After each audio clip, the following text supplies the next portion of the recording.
Chers amis, eh bien, bonsoir. Toujours bien aussi d'échanger comme ça, c'est édifiant pour nous. On va passer sur quelque chose qui n'a rien à voir, mais c'est écouter quelqu'un, enfin discuter avec elle, c'est Marie-Charlotte. Marie-Charlotte qui est, alors pour vous la mettre dans le contexte, qui est une jeune de l'église, qui actuellement là, est une responsable du groupe de jeunes depuis 3 semaines, depuis début septembre. Donc elle est responsable à Impact Jeunesse aussi. Et donc je suis très heureux de la voir et je me suis dit, tiens, j'aimerais bien discuter et que vous puissiez discuter aussi avec quelqu'un qui est jeune, qui a 20 ans. C'est vrai qu'on discute toujours qu'avec des Oui, jeunes. voilà, là, ça devient un plateau de périmé, donc non, je vous embête. C'est gentil Je vous ça. embête. Mais essayez de comprendre quels sont les défis. Chacun, vous avez eu, on a réfléchi. On a tous eu 20 ans. Trentaine. J'ai le droit de dire la dizaine, la quarantaine et la cinquantaine. Et moi, j'ai encore la vingtaine.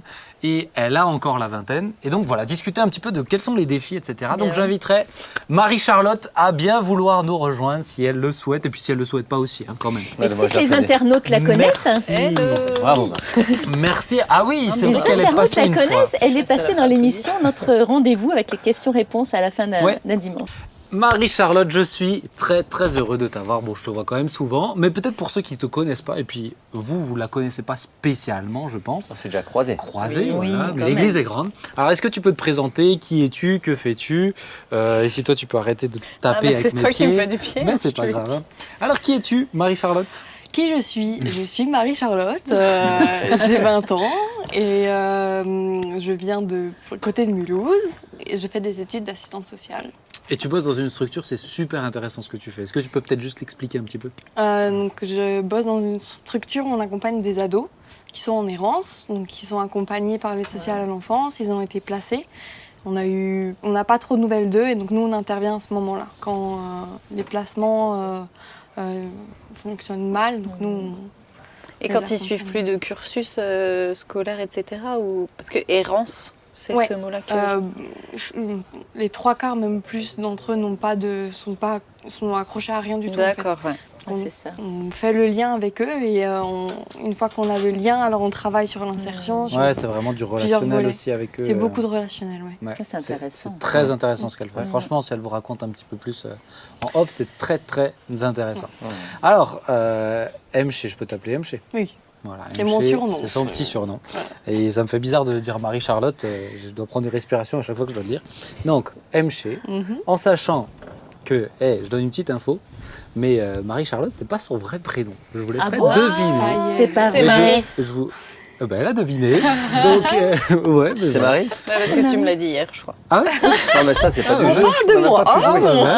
Ouais, tu vois. Et pourquoi Charlotte alors? C'est mon deuxième prénom. C'est quand même. Ah oui, c'est quand même ton deuxième prénom. Mais elle en a créé un prénom composé. C'est pas moi. Okay. C'est ta maman. Est-ce qu'il faut que j'explique? Excuse-moi. C'est parce que, alors attends, je vais aller vite. Dans son école, il y avait plein de Marie. Et du coup, au lieu de l'appeler Marie avec son nom de famille, ils ont appelé Marie-Charlotte pour que ce soit pas juste Marie. D'accord. Voilà. Et c'est resté. Voilà. Oui, écoute, en tout cas, Mché, on est très heureux. J'ai une petite question pour toi. L'idée, c'est vraiment de comprendre, chrétienne à 20 ans, quels sont les défis, les enjeux. Pour commencer, comment tu as rencontré Jésus? Peux-tu nous l'expliquer? On aime bien ce genre de petits témoignages. On aime bien. Vas-y. Alors, j'ai grandi dans une famille chrétienne, donc j'ai toujours eu une conscience que Dieu existait et foi en lui. Et à l'adolescence, je me suis un peu éloignée de l'église parce que j'avais pas d'amis à l'église. Et en fait, je me suis posé beaucoup de questions et donc j'ai arrêté de venir en fait. Et je suis quelqu'un d'extraverti au quotidien, mais je peux être très timide quand même, et notamment dans les groupes. Et à ce moment-là, j'étais avec personne, c'était compliqué pour moi. Et il y a un été où mon frère a fait un camp. Alors moi, je faisais jamais de camp. Je détestais ça parce que je connaissais jamais personne. Mais c'est vrai que quand tu connais personne, ça peut être c'est galère. Et donc c'était un camp chrétien et en fait il s'est éclaté et ma mère m'a inscrite. Ton frère, pas le camp. Mon frère. Le camp n'a pas éclaté. D'accord. C'est important de préciser. Non. Et l'année d'après, ma mère m'a inscrite. Je voulais pas, mais j'y étais obligée. Donc elle m'avait inscrite pour 1 semaine et en fait je suis restée 2 semaines tellement ça m'a plu. Ouais. Voilà. Et c'est pas à ce moment-là que je me suis réellement convertie, on va dire. C'est l'année d'après en fait, où j'ai eu je me suis posé vraiment des questions et j'ai vraiment eu envie d'avancer avec Dieu. Et donc j'ai demandé à Dieu, si tu existes, il faut me le dire, il faut me le montrer. Et en fait, je suis quelqu'un de très qui angoisse et qui a des peurs au quotidien. Et j'ai ressenti une paix toute particulière. Je me suis dit, ok, ben on y va. Et un amour tout particulier. J'avais 14-15 ans. Ouais, super. Jésus, voilà. Trop bien, trop bien. Alors maintenant, ça fait depuis du coup quelques années que tu es aussi à fond. Ouais. Tu es dans la jeunesse, voilà, dans un groupe de maison, groupe de connexion pour les jeunes. Tu es, comme je l'ai dit, depuis septembre, début septembre, il est responsable du groupe de jeunes aussi. Alors moi, ma question, c'est est-ce que tu vois déjà une différence entre la génération de tes parents dans leur vie de tous les jours et ta génération à toi? Est-ce que tu vois, alors là tu seras un petit peu une petite porte-parole de ceux qui ont la vingtaine, mais est-ce que tu vois déjà des différences? Moi ça m'intéresse de comprendre, mais on est une église, c'est multigénérationnel, et je pense que pour tous ceux qui sont un peu plus vieux, c'est bien de comprendre les défis des plus jeunes, et c'est bien que les plus jeunes comprennent aussi où en sont les plus vieux. Donc voilà, est-ce que toi tu as déjà remarqué des petites différences? Il y a plein de différences, et en fait... Au-delà de la foi, ma génération, c'est la génération, comment on appelle, Z du numérique. Donc ça crée une énorme différence, même pas encore la tienne, mais peut-être avec la tienne, Johanna. Merci. Donc nous, carrément, on est lâchés, quoi. Oui, bon, Est-ce que je suis dans une autre génération que la tienne? C'est une bonne question. De l'émission. t'es à la limite, je dirais. T'es dans la vingtaine quand Ouais, même. j'ai la Mais vingtaine. c'est même moi, en fait, j'ai pas grandi avec un téléphone à la main. Ouais. C'est ma petite sœur, je sais qu'elle a vu ça beaucoup plus tôt. Donc ça crée déjà une différence parce que les relations humaines sont différentes. On parlait avant, je pense que tu nous as entendu en off, mais on parlait des régimes minceurs, d'Instagram, etc. Bon, toi, ta génération, vous êtes en plein dedans. On est complètement en plein dedans. Ouais. C'est connecté tout le temps. Et en fait, ça a plein de bonnes choses comme plein de mauvaises choses. Et, Mais moi, pardon, mais Ouais. je trouve qu'il y a des personnes de nos âges à nous Ouais. qui sont scotchées Oui, aussi, hein. totalement Ça sur leur empêche, portable. Mais là, on Et parle qui- générationnellement, c'est-à-dire Ouais, la ouais. majeure partie des jeunes Oui, c'est vrai. sont dedans. Oui, La majorité. Mais je suis d'accord que, bon, des fois, il y a des plus âgés, je me dis, c'est Quel âge impressionnant. leur tête, Et puis vous êtes- c'est impressionnant. Intuitif déjà avec tout ce qui concerne Ouais. ces appareils-là. C'est naturel. C'est naturel. Que nous, il a fallu qu'on Faut l'apprenne. apprendre. ouais. Moi, j'ai connu même ça fait vraiment vieux ce que je viens de dire, J'ai le j'ai connu, ça fait vieux, hein, je l'ai entendu, je me suis dit, ouh là là. Mais, alors sans téléphone, mais aussi, même au niveau comment on appelle ça, des écouteurs, de la écouteurs, musique ah ouais. et tout, j'ai connu la période la fin des lecteurs cassettes et surtout Walkman. lecteurs CD, Et Walkman, ouais. les Walkman. Walkman, quand tu courais, ça sautait. Ouais, Ouais.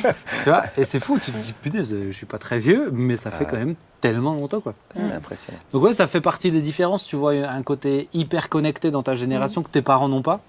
Ouais. Tu vois d'autres différences ou pas?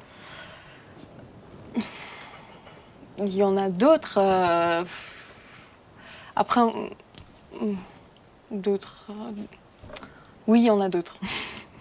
Mais en relation, je trouve que, dans les relations aussi, ils vont être plus, ils vont avoir tendance peut-être à, je sais pas, envoyer des lettres encore ou des mails, ou être dans. Je trouve qu'il y a une différence entre leur manière de se voir, communiquer. d'échanger, de Et communiquer. une instantanéité chez les jeunes, c'est tout de suite. Chez nous, c'est du tac au tac. Et peu importe si vous faites des fautes d'orthographe. Oui, c'est. Toi, ça tu m'as fait regardé partie quand aussi j'ai des dit. différences. Non, je mets ça a quand même plus de valeur, une lettre. Ah, je suis d'accord avec toi. J'aime bien de temps en temps les lettres, les cartes. Tu m'en écris pas souvent. Non, mais qu'avec certaines personnes. Ah, d'accord. Ma femme, pour son anniversaire. Mm. Mais, Ah, si, c'est pardon. bien. En plus, je suis très mauvaise langue et il écrit souvent. Ah oui. Enfin, aux occasions, quoi. Ah voilà. Ça fait plaisir que tu rétablisses la vérité. Mais c'est vrai qu'il y a un côté très instantané dans la communication des jeunes. Alors, peut-être te poser la question, comment comment on dit en tout cas, on a l'habitude d'entendre que le monde est de plus en plus hostile à la foi, etc., de plus en plus anti-religieux. Est-ce que c'est ce que tu ressens chez les plus jeunes? Est-ce que c'est ce que tu vois, toi aussi, auprès de tes potes, etc., ou pas? C'est difficile à dire en fait. Moi, je le vis pas. Je sais que la formation que je suis, l'endroit où je suis en formation, on m'a déjà dit de ne pas parler de ma foi. Des personnes m'ont témoigné qu'elles ont eu des problèmes quand elles ont parlé de leur foi. Moi, j'ai jamais eu de problème avec ça. Avec mes amis que j'ai rencontrés à l'école, j'en parle en fait assez simplement et j'ai jamais eu de réel souci avec ça. Et je trouve qu'il y a c'est différent. Ça dépend de où on se place, ça dépend de où on vit, ça dépend de où on travaille, de qui on est. Mais moi, j'ai l'impression. Enfin, pardon, je vous coupe. Bon, non, vas-y. Mais j'ai l'impression que chez les plus jeunes, il y a une notion de tolérance qui est très très large en fait et qui va sur tous les sujets. Donc tu peux parler en fait, tu peux parler de ce que tu veux plus ou moins, mais alors ils vont être d'accord avec tout, ils vont tolérer de tout écouter, mais ça ne veut pas dire que ça les intéresse tout de suite plus. Moi j'ai quand même l'impression que les plus jeunes, ils ont une sensibilité au spirituel. Oui, sûrement. Et je suis surpris des fois, mais ils ont une sensibilité, je trouve même une plus grande sensibilité que la génération au-dessus, au spirituel. Ah oui. Et parce que c'est une génération où avoir le travail, c'est pas suffisant en fait. Il faut avoir il y a une quête de sens beaucoup plus présente, c'est ça. Et du coup une sensibilité. Alors il y a une mode folle dans TikTok en ce moment sur tout ce qui est sorcellerie. Ouais. T'en as entendu parler ? Les sorcières aussi. Ouais, les sorcières, etc. Il y a des sorcières en ligne, etc. Donc, mais c'est du spirituel. Ouais. C'est ce que je voulais dire un peu, c'est qu'aujourd'hui, enfin en tout cas les jeunes ont été beaucoup plus aussi confrontés à ce qu'ils peuvent regarder à la télé ou ailleurs avec beaucoup plus de spirituel. Ouais. Alors que dans le temps, la grande vadrouille ou je sais pas quoi, donc il n'y avait pas beaucoup de spiritualité là-dedans. Les extraterrestres. Hein. Ouais. Ah oui. Non, c'est la soupe aux choux. Ah ouais, non, dans la grande vadrouille, il y a des extraterrestres. Bon, bref, on revient un peu sur c'est vrai, si, j'ai la référence. Ah bon, d'accord. Bon, c'est la plus jeune qui a la référence. Mais en tout cas, ici, aujourd'hui, je trouve les jeunes sont beaucoup plus confrontés à la spiritualité que dans le temps. Et ils ont cette quête-là. Par contre, je te rejoins, Joy, quand tu dis ils sont ouverts à tout, mais pas forcément tout le temps de façon positive. Par contre, il y en a quand même certains qui ont une peur du religieux. Oui, des règles. Quoi. Ouais, c'est ça. Et là, tu peux sentir un peu d'hostilité. Enfin, je trouve. Je sais pas si tu le trouves aussi. Oui, en fait, dès qu'on parle de foi, les gens ont la religion en tête. Et c'est quelque chose de trop carré aujourd'hui, en fait. C'est le mot foi ou le mot église ? Non, c'est pas le mot foi, c'est le terme religion. Ils associent à la religion. Dès que t'entends foi, ils entendent religion. Ouais, c'est ça. Et pas. Ah ouais, et donc, c'était plus avec le mot église. Ouais, c'est ça. Ils ont une idée, en fait, mais parce qu'il y a de quoi se faire des idées. Et en fait, du coup, ça brusque ou ça referme. C'est des idées reçues.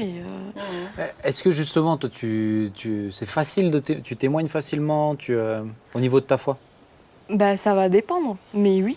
Si j'en ai l'occasion et si je me sens à l'aise, alors je vais pas hésiter parce que ça va dépendre de chaque... T'es pas sous tension dans ta génération, on va me lapider si je parle de Jésus, etc. C'est ça que je veux dire, c'est qu'en fait, on peut avoir l'impression que non, c'est de plus en plus fermé, mais c'est au contraire, je trouve. Ouais. Mais comme tu as dit avant, il y a une liberté, une recherche de liberté et du coup forcément, ça oblige au respect de tout, en fait. Ouais. Parce que si on demande le respect pour quelque chose, alors les gens vont se dire il faut que je respecte ça et ça et ça. Et donc... En tout cas, dans une première phase d'écoute, quoi. C'est ça. Dans l'idéal. Parce que dans les faits, c'est pas toujours beau et tout rose. Il y a quand même des moments grande intolérance. Ma question, c'est est-ce que tu as l'impression... Quelle est pour toi la place que l'Église doit avoir, l'Église, pas le bâtiment, l'Église, le corps de Christ, au niveau de ta génération? Quelle doit être cette place? Pour la génération qui est chrétienne ou pas chrétienne? Les chrétiens, oui. Ceux qui font partie du corps, ouais. Mais je crois que l'Église doit être une famille, en fait, et un endroit où, comme pour moi, si je devais parler pour moi, l'Église, au-delà des bâtiments, c'est une famille. Et si je dois déménager un jour, je vais rechercher une église pour me dire je vais chercher des frères et sœurs, parce qu'en fait, c'est une foi qu'on partage. Donc, Mais ce que tu dis, moi, ça m'intéresse parce que je trouve qu'on est justement dans ta génération, le relationnel est peut-être même plus important encore que dans les autres générations. Ce besoin de lien, de communion, de communiquer par Insta, c'est ce besoin de communication en fait qui a lancé toutes ces choses-là. Et tu sais, tout à l'heure, tu as dit que quand tu étais adolescente, tu n'avais pas d'amis à l'église. Ça, quand tu as dit ça, ça m'a complètement... c'était dramatique en fait. Ouais. C'est dramatique de ne pas avoir d'amis à l'église. J'espère que les jeunes ont des frères et sœurs. Moi aussi. Je pense qu'il y a de l'évolution, mais il y a ce besoin peut-être relationnel qui est même grandissant en ce moment. Mais oui. En ce moment. Alors, je voudrais te poser une question. Quel serait pour toi le plus grand danger de ta génération ?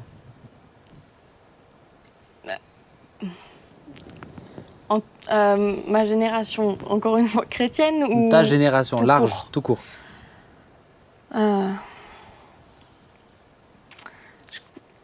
De pas... le plus grand danger, c'est de se tromper de chemin. Je sais pas trop. En fait, il y a beaucoup de dangers qui peuvent exister. C'est de se tourner vers...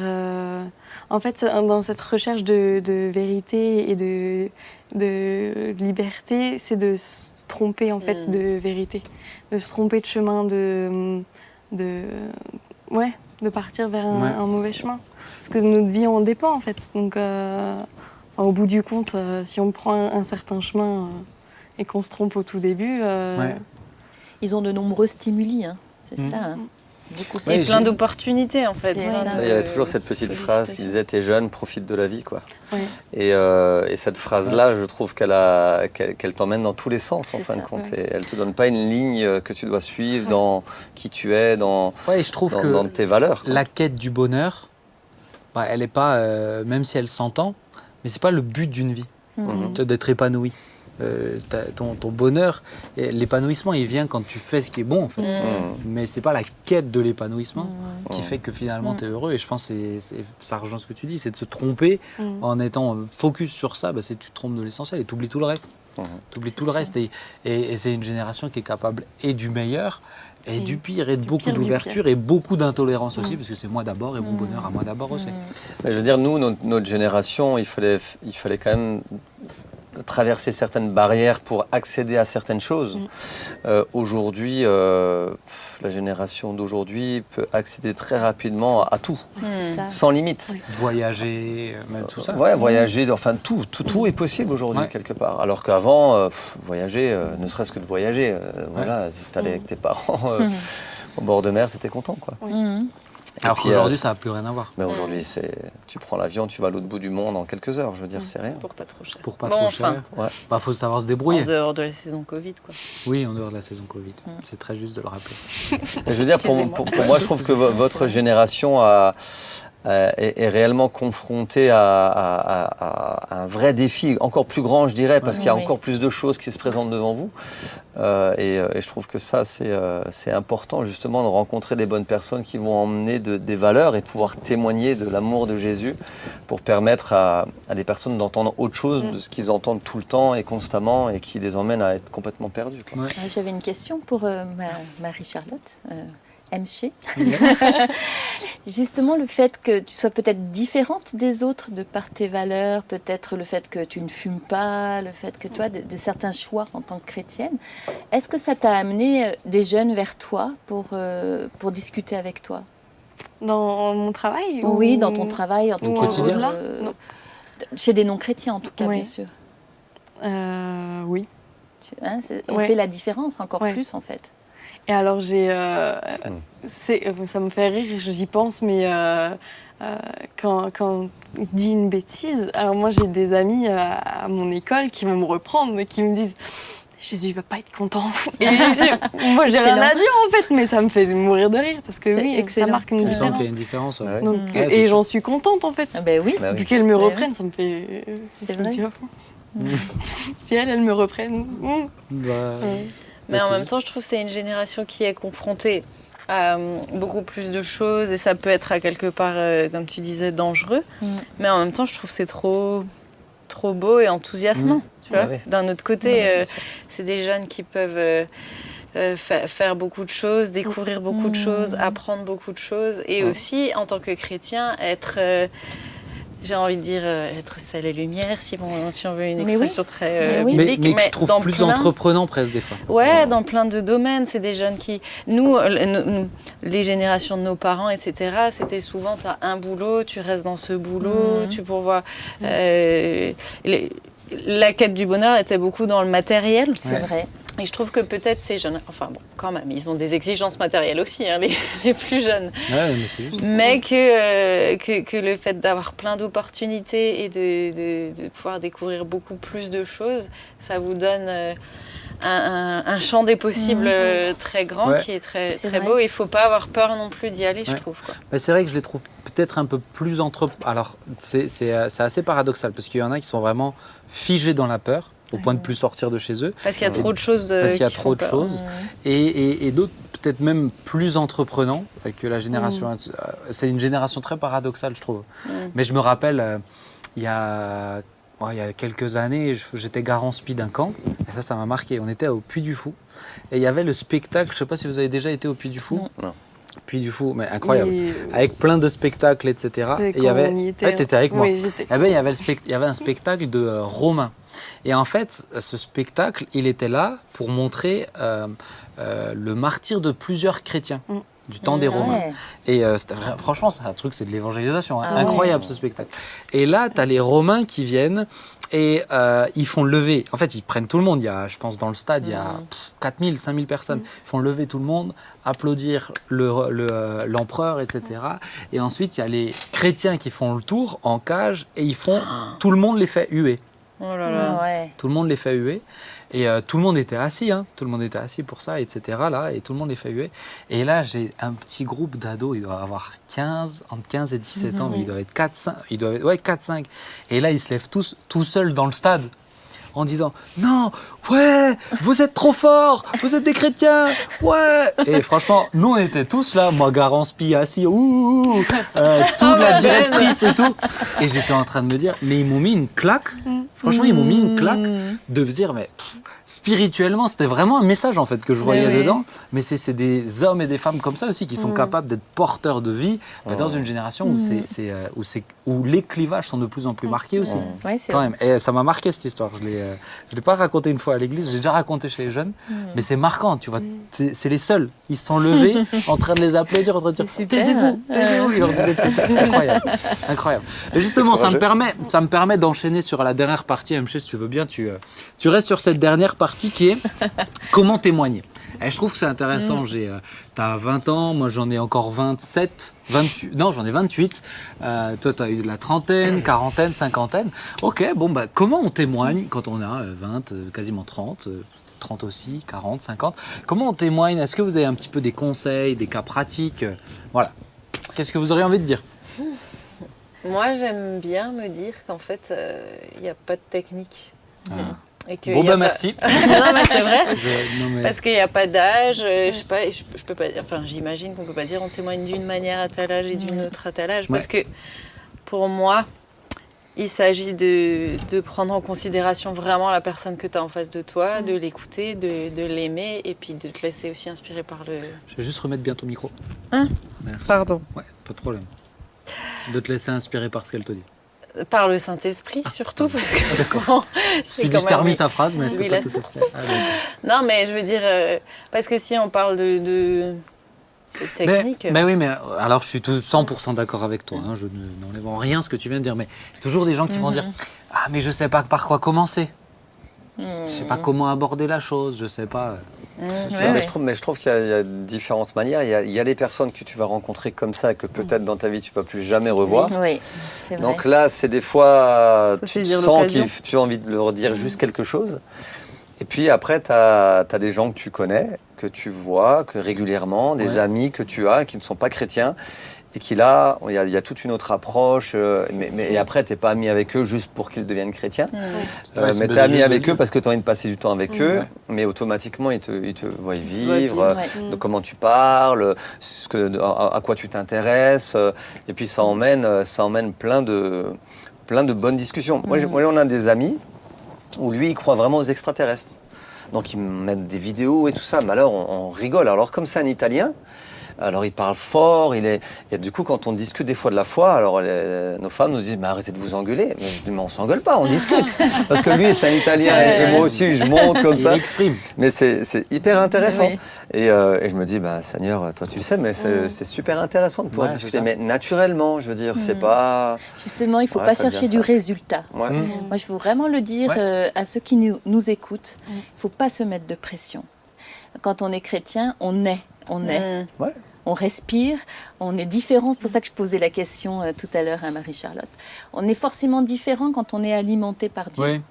Et cette différence, je pense, aujourd'hui, tu disais celle de la terre, effectivement, lumière du monde, je pense que plus ça va aller, plus on va créer cette différence. Et cette différence peut être attirante par les gens.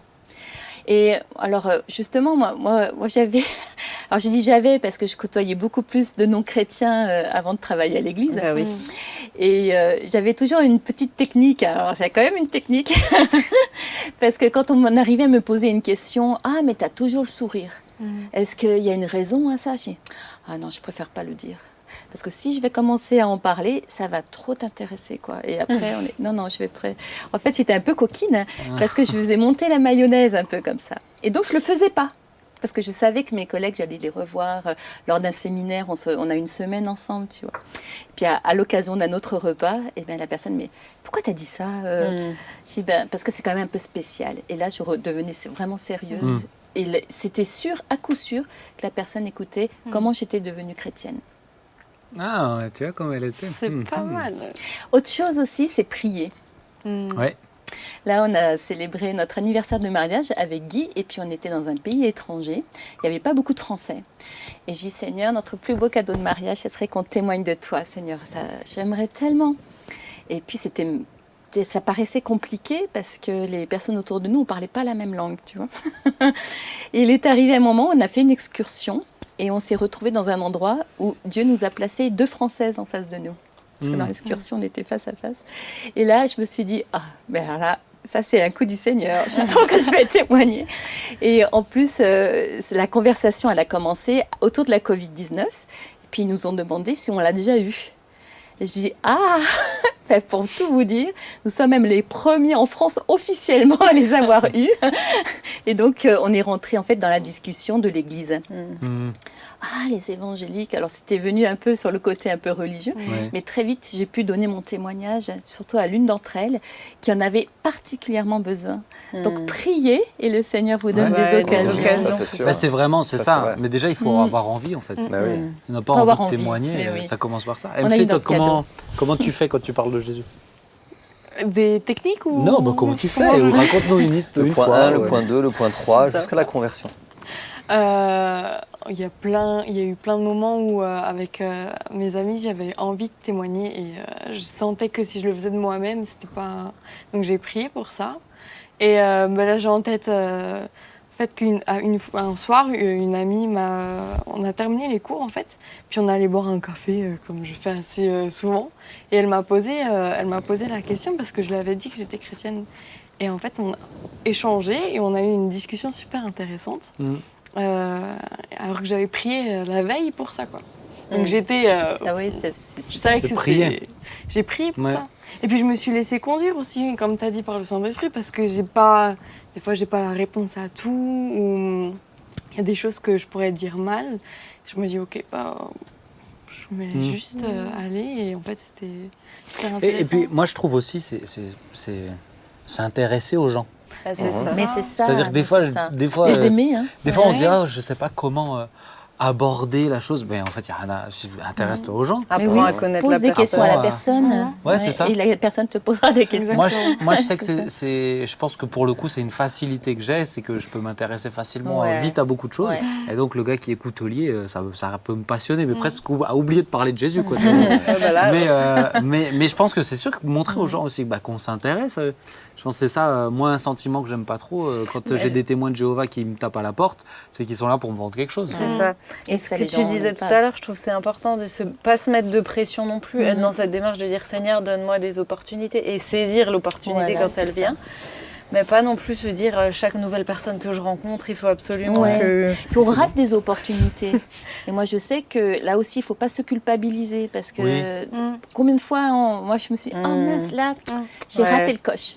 Ah, il y avait comme... Voilà, on me tendait la perche. Puis, mais on apprend. Oui, on apprend. Et puis, je pense que déjà, et tu l'as dit, c'est le désir d'avoir envie de témoigner. Si on n'a pas le désir de témoigner, le problème avant de comment témoigner, c'est ce désir. Ça, je veux dire, en tant que chrétien, ce désir-là, on devrait l'avoir. Enfin, je veux dire, ça devrait brûler en nous. Oui, je dirais. Alors, il y a des opportunités qu'on peut avoir en rencontrant du monde, mais il y a des moments aussi, et moi je trouve que ça c'est un bon exercice du coup, c'est réellement aller dans des moments d'évangélisation. Moi, je me rappelle, jeune chrétien, je venais de me convertir, on était à la rue du Sauvage, donc rue de Mulhouse, où il y a tout le monde, avec les guitares, avec Jean-Claude Meyer. C'était juste un défi, quoi. Tu te retrouvais là, et d'un coup, je voyais des potes passer, je me cachais derrière lui, parce que lui était bien costaud en plus. Je me planquais derrière lui, et ouais, j'avais un peu honte. Mais c'était pour moi un vrai défi. Et du coup, après j'ai commencé à dire, mais non, mais j'ai envie de parler de Jésus, parce que ce qu'il a fait pour moi, j'ai envie de le partager. Et du coup, on allait directement en contact. Alors, c'est vrai que c'est du frontal, je dirais.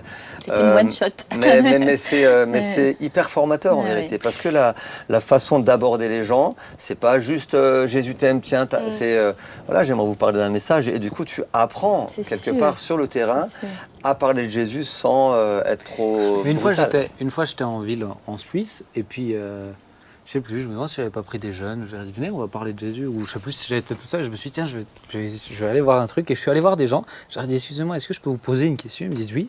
Je dis, vous pensez quoi de la vie? Et ils étaient tellement surpris de la question que forcément, pourtant, tu rentres dans des discussions hyper profondes, en fait, tout d'un coup.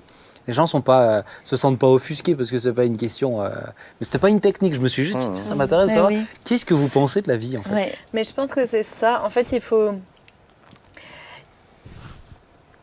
Parce que quand on parle de technique, c'est toujours appliquer la même chose. Là, t'as réfléchi, là, dis donc. Toujours appliquer la même chose aux différentes situations qui se présentent. Je pense qu'il y a des moments où c'est bien de faire ça. Ça te booste, et je suis sûre que le Seigneur envoie des personnes qui ont besoin d'entendre ça à ce moment-là et tout. Et il y a les fois où tu sens que c'est pas encore le moment, et que on a rencontré une jeune femme en vacances là cet été. Ma prière, c'était aussi qu'on puisse témoigner pendant l'été, mais on a juste sympathisé avec elle. Et là, j'ai gardé contact, et je me dis que sûrement le Seigneur me donnera l'occasion. Mais c'est ce côté de sensibilité de s'adapter et de pas être brusque. J'aimerais juste aborder le point pour ceux qui nous écoutent, qui ne seraient peut-être pas chrétiens, parce que la question c'était comment bien témoigner. Et en même temps, on est en train de dire qu'il ne faut pas forcément témoigner tout le temps. C'est parce qu'en fait, c'est important de dire que lorsqu'on rencontre le Seigneur, on vit des choses tellement extraordinaires. Une bonne nouvelle, on veut la partager. On a envie de la partager, et c'est un mandat qu'on a reçu. C'est une bonne nouvelle, tellement on vit des choses merveilleuses. Mais des fois, je trouve, il y a certains moments, on peut se faire piéger par le fait de juste être sympa, quoi. Enfin, être chrétien, des témoins, on aime les gens, on discute bien, on est cool. Mais on en oublie presque de témoigner vraiment. Et je crois que des fois, ça peut être un piège aussi. Alors, je dis pas qu'il faut absolument tout le temps, mais franchement, souvent, même moi-même, je me suis senti des fois frustré parce que c'était super sympa, une bonne discussion. Mais à la fin, je me dis, qu'est-ce qu'ils ont de plus? Ils ont rencontré quelqu'un de sympa, et puis c'est tout. Mais ils savent pas que quelqu'un de sympa, il aime Jésus, il a donné sa vie à Jésus. Et je trouve que ça, des fois, ça peut être un piège. C'est juste de ne pas se laisser baigner juste dans un truc. Juste un truc. Ouais, c'était cool, on a sympathisé. Je suis d'accord avec toi. Et témoigner à plusieurs, c'est sympa aussi, parce qu'il y en a un qui est toujours meilleur que l'autre dans certains points. Moi, je vois par exemple avec Guy, avec mon mari, lui, il est excellent pour transmettre des choses à la main. Et moi, par contre. T'as les pickpockets et t'as ceux qui placent. Non, mais les gens, ils mettent le catalogue. Il met les traités dans les porte-monnaies. Il le donne au moment où la personne, elle a envie de le recevoir. Il est très doué pour ça. Que moi, en fait, c'est un truc, je suis pas à l'aise avec ça. Tu vois, avec les traités. Donc à nous deux, on se complète super bien. Et c'est un peu ce que tu dis, mais c'est chacun doit témoigner comme il est. J'allais dire, c'est aussi chacun. Moi, je vois Pierre. Pierre, son mari, à chaque fois que je sors avec lui, mais il m'énerve. T'as l'impression qu'il connaît tous les vendeurs du quartier. La dernière fois, il me dit, Ben, si tu veux, il me dit, Ben, tu veux connaître le meilleur petit pain au chocolat de la région, c'est telle adresse, ils viennent de changer la recette. Oh là là, mais comment tu sais ça? Moi, je vais acheter des croissants, je ne leur demande pas quand est-ce qu'ils ont changé la recette.